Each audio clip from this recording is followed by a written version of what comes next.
Hi, welcome to Tea and Talk Time. I hope you're having a good day. Hope you had a good week, a little bit better than what mine has been. I have had a couple months of really bad fatigue. This weather just sucks, to put it mildly. The up and down of the temperatures and the lows coming in and going out and stuff, it just, it's been really hard on me. So I thought, well, maybe something else was going on and I should get it checked out. So I went to the doctor's last week. My sister took me and had my thyroid checked and, CBC and iron and, all that stuff. And my sister took me today to get the results, and there's nothing wrong. That's the fun part of fibromyalgia. The only way to determine that you have it is to rule out everything else.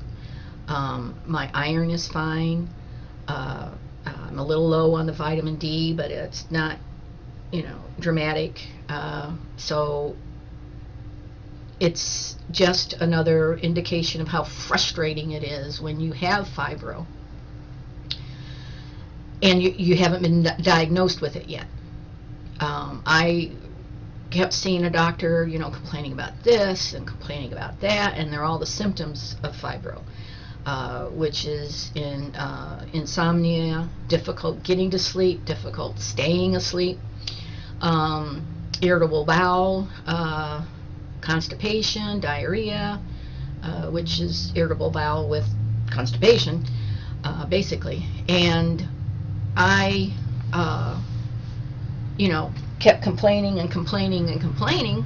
I thought there was an animal down here, but there's not. There's the cat is over here, and the dog is under here. If you see a little thing moving down there, that's his ear underneath my desk. Anyway,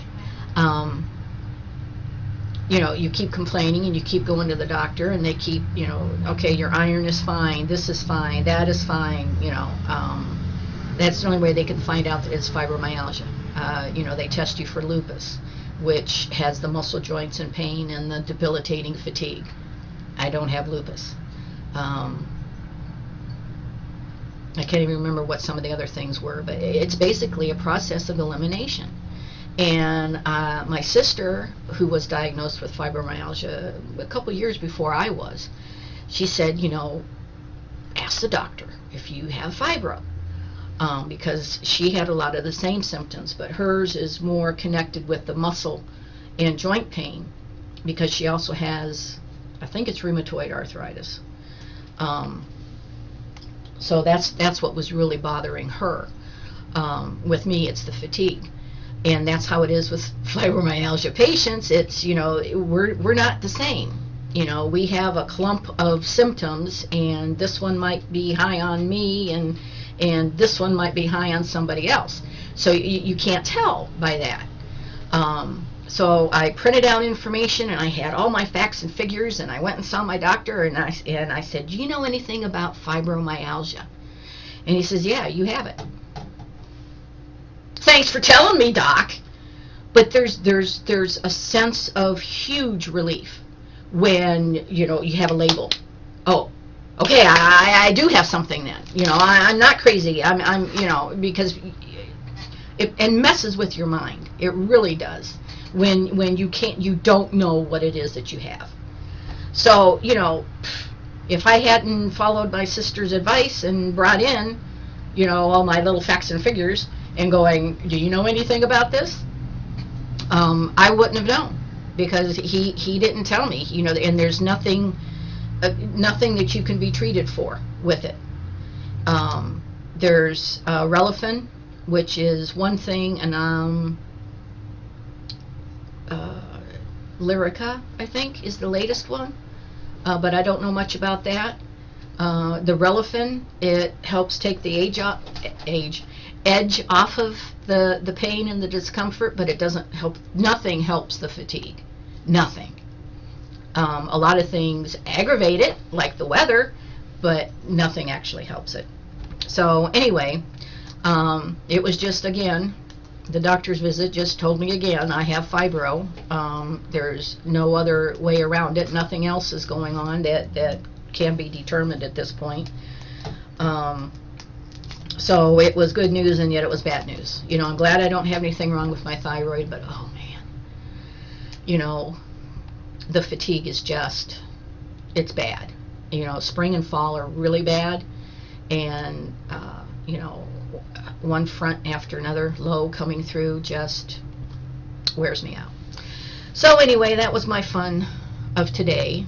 And actually it was fun because I got to go with my sister, and I was going to show you some cards, but oh well. She took me to McDonald's, and we had iced tea afterwards, and I did a couple readings with angel cards. Actually, I'm going to get the cards because they are really pretty. And I do tarot readings with the wolf deck that I made, and that'll be the discussion of another show. But Doreen Virtue and Radley Valentine do this angel tarot cards. The artwork is by Steve A. Roberts, and it's gorgeous stuff. I mean, absolutely gorgeous. Very colorful. I don't know if you'll be able to see this very well, but this is like the sun, and it's all based on every card there's a angel associated with it. And if there's one thing I do know it's angels. I had a visit by one myself at one time. So we'll have another discussion someday about tarot readings and the angels and the wolves. But we did that while we were there. This is what it looks like if you're interested in tarot. Let me see if I can do this right. This is what it looks like. I got mine off of Amazon.com. I think I don't really remember how much it was. But they're beautiful pictures. U.S. and Canada, $16.95 is the publisher's, is the suggested price. So it's going to be around that if you're interested. And actually, if you're interested, go ahead and make comments on this episode, and then I'll know exactly what to address when I do talk about it at a different time. So we did that afterwards, and she seemed to have gotten a couple answers, and there's still some murky things that she's not quite sure about. But that's how it goes with tarot. You know, Spirit tells you what you need to know at that particular time.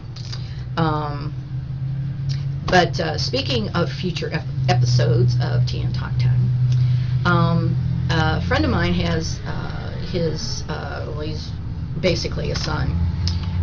He grew up with my boys, and he discovered he runs a game company. I can't talk. He runs a game company, and he discovered a crowdfunding site that people who have their own little projects that they need done and they just don't have the money for can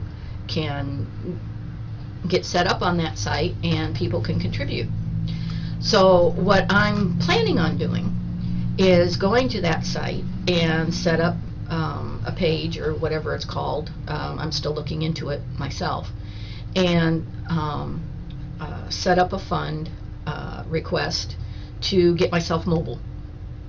My car is laid up. It's going to take over $2,000 to get it running, to get it back on the road. And once I get it back on the road and I get the extra equipment that I need for my laptop, and it's basically for my laptop, but once I get the car fixed and the laptop upgraded basically, then I can go to different places, and I can go to parks. I can go, you know, show you different things other than the inside of my boring little home here. And that's what I want to be able to do, is to go to different places, even possibly, you know, set up in different restaurants and stuff. And if you're not able to get out and about, maybe I can do it for you and bring it to you. Also to show you different places that you can go. It'd be suggestions on where you can go. Also, it'll bring you different information on, different places and histories and facts and figures and, whatever. And, I would take suggestions. It would have to start off in Northeast Ohio until I can get, mobile and the funding and everything. Eventually, when I dream big. Eventually, I want to have a camper, the kind that it's like a Winnebago, I guess, is what they refer to it, where the cab is part of the sleeping thing. It's all one unit. Because I want to be able to take my dog and my cat and go out for a weekend somewhere, go to a campsite, and visit different places. And do different episodes from different places. Of course, that's like, way down the line. But that's eventually what I want to be able to do is take you to different places in this beautiful country. We take this place for granted. The variety of landscapes, the differences. I mean, you go from desert to mountain to lake to nearly jungle. That's the United States of America, and we take it for granted. We just blah blah blah blah blah, and it's like, no, get out and look and explore and see what your world is. We're not guaranteed tomorrow, so putting off and going, we'll do that next year. We'll take advantage of what you can do now. I was going to mention as well that I've recently started meditating. That's one of the things that Spirit's been trying to get me to do for years, and finally sunk in as I'm giving advice to other people. And going, well, Spirit, is telling you again. It's telling you again, and I'm hearing in my mind, yeah, it's telling you again, you're supposed to be meditating. And there is a physiological reason to meditate. It has been shown in different studies. Don't ask me to quote the studies. But from what I've heard from different sources that I couldn't tell you where it came from, meditating can lower your blood pressure. It lowers your stress levels. It can help you sleep better, especially if you meditate at night. That's usually when I do it. That's when I go, oh yeah, there's less distractions. Things are winding down. The animals are taken care of. I get in bed, I say my prayers, and then I sit quietly for 5 to 20 minutes. And I meditate. Now, my counselor took me through meditation one time. And I think it's this big, process that you go through. And no, in its simplest form, meditation is simply focusing on one thing, and that's your breath. So you sit there, and you initially, until you get the hang of it, and I'm still doing it because I get distracted easy. Initially, all you're doing is focusing on breathing in, breathe out, breathe in, breathe out. You're just focusing on your breath. That's all you're doing. And you're trying to still the chatter in your head.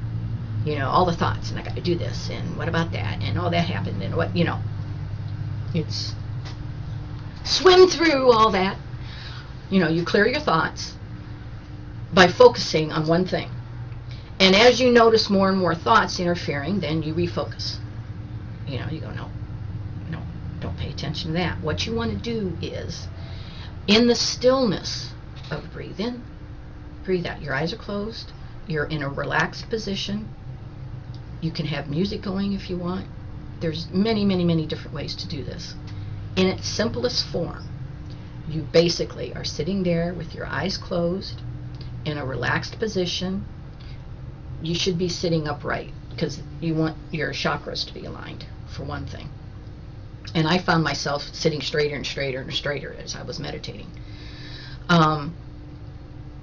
you want to clear out everything so that in the quiet moments, when something comes in, that's your guardian angel, that's your spirit guide, that's spirit talking to you, that's your higher self bringing up issues that need to be addressed.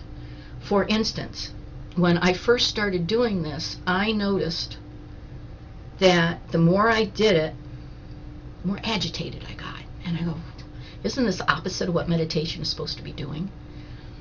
And so I mentioned it to my counselor, and she says, well, that's perfect.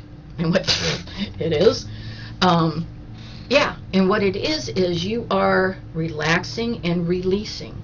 And as those feelings come up, you acknowledge them, you validate them, you notice them, and then you release them. And for someone like me who's gone through a few traumatic things, and haven't we all, but I have a tendency to push things down, to ignore things, to suppress stuff. And in the course of meditating, that has allowed some of that stuff to come up and be released.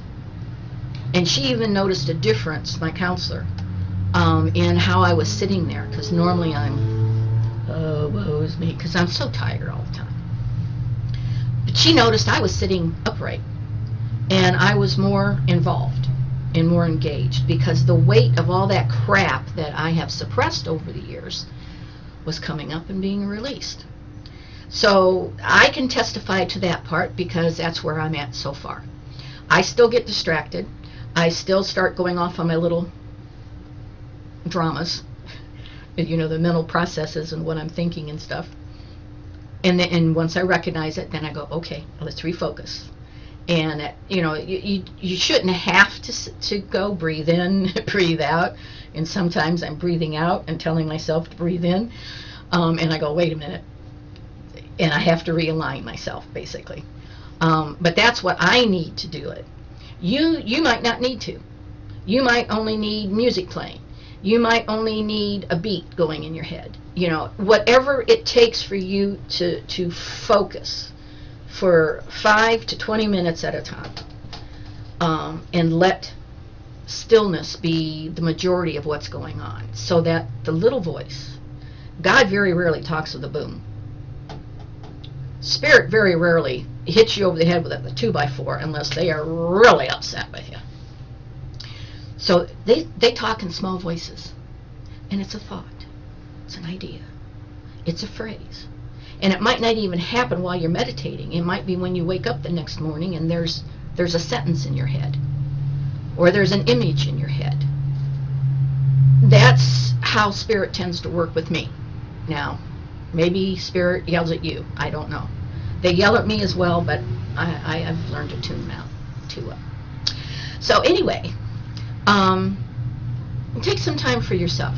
You know, not only, you know, to sit down and talk with somebody, but also to kind of, you know, realign. And that's the only way I can describe it, is lining yourself back up again with God, with Spirit, with whatever you consider is a higher being.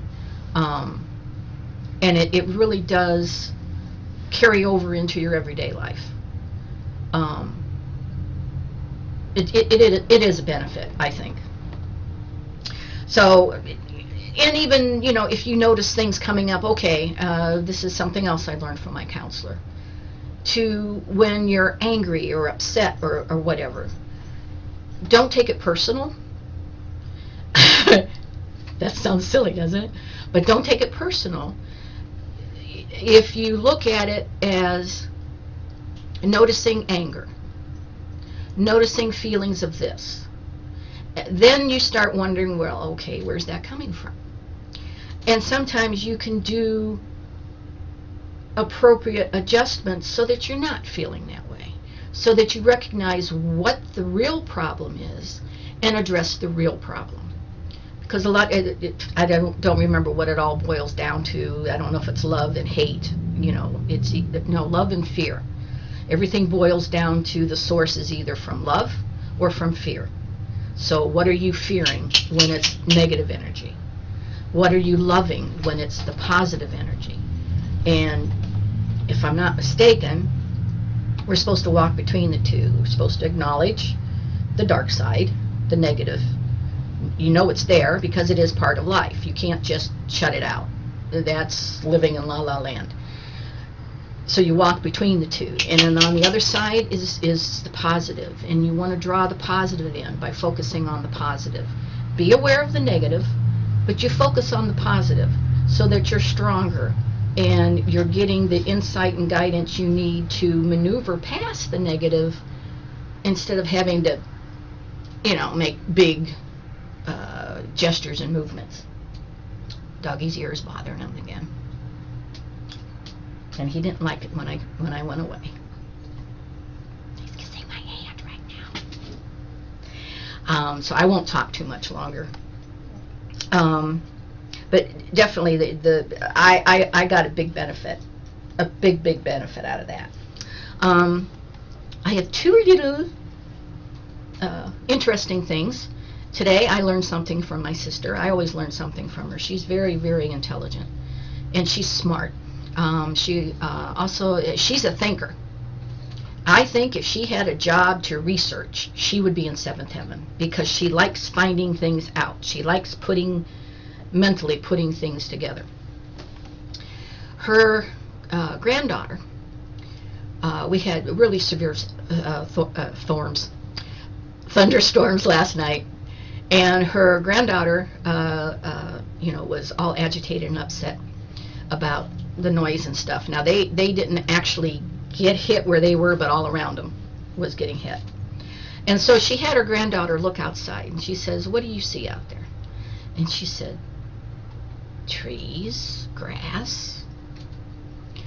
And my sister told her, "What color is the grass?" "Green." "Okay. We need thunder and lightning.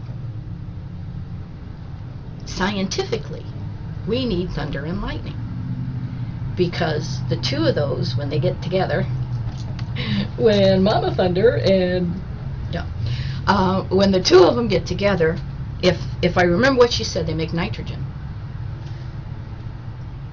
Correct me if I'm wrong, but I believe that's what they make. And that's where the color green, that's what makes the color green in plant life. So that's why in the spring everything starts turning this vivid green. It doesn't stay vivid green, and that didn't sink in until she was telling me this story. It doesn't, but the bright vivid green is because of the thunderstorms, because the thunder and lightning are nurturing the grass and bringing out the vivid green. I wonder if maybe that carries over into the fall, because that might be, if it's a direct, I have to check this out, because I remember somebody telling me, and it was either Dick Goddard or one of the other meteorologists that described how they can tell if it's going to be a vivid fall or not. And I can't remember if it's the presence of rain, of water, or the absence. Maybe it's the absence. No, I think it's the presence of because that would, if it's the nitrogen that's doing it, then I'll have to check into that. That's your assignment for tonight. Your homework, if you choose to do it. The other thing that I discovered, and I'm going to try it. I found the coconut oil, by the way. So I've started using that on my skin, and it has been a benefit to me. And a friend of mine, she let me know that you can also get it at Walgreens. I got it at a health food store. She says you can get it at Walgreens. It's a smaller container, but you can get it at most Walgreens. So I'm just passing along what she told me. Anyway, where was I going? Where am I? Who am I? Oh, one of the things that I came across recently is a little bit of exercise that maybe I can do.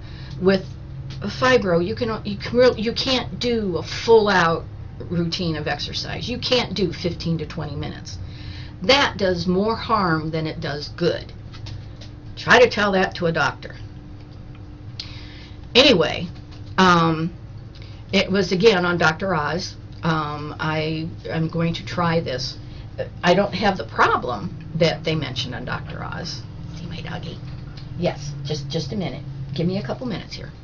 But people who have thick ankles, if it's not, they call it a thankle. I think that's what they call it. Anyway, people who have that, if it's not due to a medical reason, then he suggests that you get a jump rope because it's mostly fat tissues that have blown up. It can be hereditary. It can be, something else. But he suggests you get a jump rope, and jump rope 5 to 10 minutes at a time. And what that will do will give it more of a shape, so it's not so straight. Really? Yes. It must be time for us to go jump rope. You gonna come jump rope with me? Yeah. He's gonna jump rope with me. So anyway, that's about all that I've got for you. Again, I would love comments and criticisms and suggestions, and just keep liking me, keep coming visiting. I appreciate it. I'm going to work on the funding so that I can get more mobile. Would you like that? Does it really matter to you?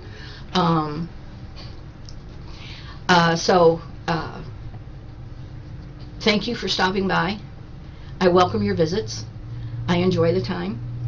Oh, I'm sorry, baby. So, until the next time we get together, I want you to take care, and may God bless. Isn't that right? We're going to go jump rope now? We're going to go jump rope now.